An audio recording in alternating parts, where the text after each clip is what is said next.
ఇప్పుడే country delight యాప్ని download చేసుకోండి. Download the country delight app now.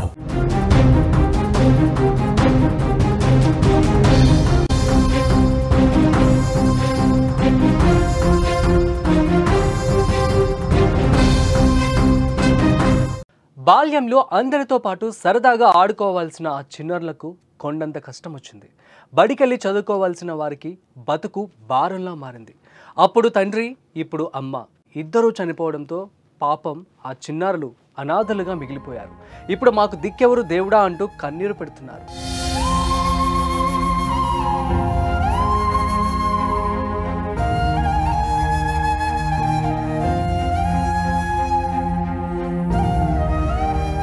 Siddipet జిల్లా గజ్వేల్ మండలం కొడికండ్ల గ్రామానికి చెందిన మిందే గౌరయ్య, మణిల దంపతులకు రేణుక, విష్ణు సంతానం. దంపతులిద్దరూ నిర్మాణ కూలీలుగా పనిచేస్తూ కుటుంబాన్ని పోషించేవారు.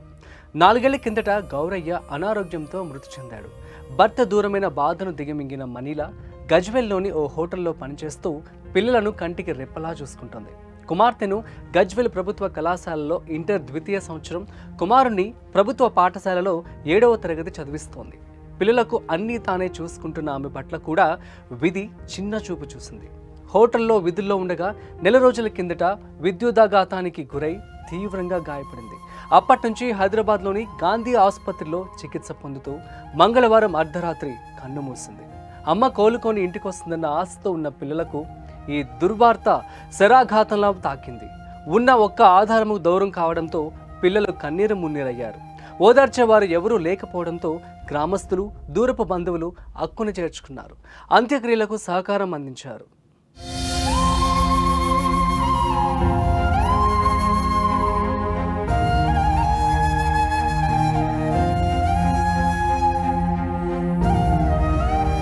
ఇప్పుడు వీళ్ళిద్దరికీ ఎవరు లేరు. ఇటు తండ్రి దిక్కు కానీ అటు అమ్మమ్మ సైడ్ కానీ ఎవరు లేకుండా ఇద్దరు అనాథగా అయిపోయారు.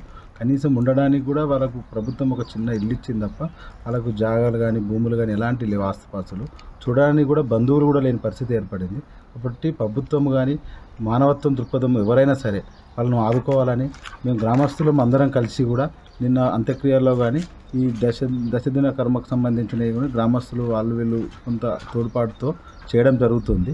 ఇంకా వాళ్ళు ఉన్నతంగా రేపు జీవించాలంటే ప్రభుత్వం ముందుకొచ్చి ఆదుకోవాలని కోరుతా ఉన్నాం. అదేవిధంగా మానవత్వ దృక్పథంతో ఎవరైనా సాయం చేయాలని కూడా మేము గ్రామస్తుల తరఫున మేము అందరినీ వేడుకోవడం జరుగుతుంది. ఇకపోతే చిన్న వయసులో అమ్మ నాన్నలను కోల్పోయి అనాథరైన రేణుక, విష్ణులకు అమ్మమ్మ, నాయనమ్మ, తాతయ్యలు లేరు.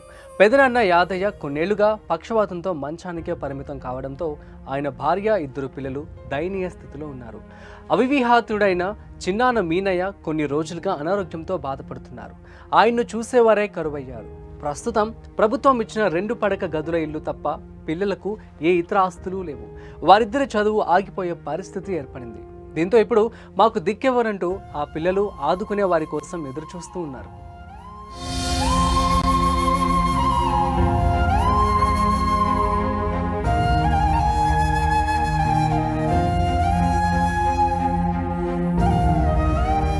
ఆడపిల్ల పేగులన్నీ ఇంటికి పోయినాయి అన్నారు. అందుకని ఇక మా డాడీకి మంచిగా లేక చనిపోయిండు అని మేస్త్రి పని చేసుకుంటూ మళ్ళీ జాదేటోడు.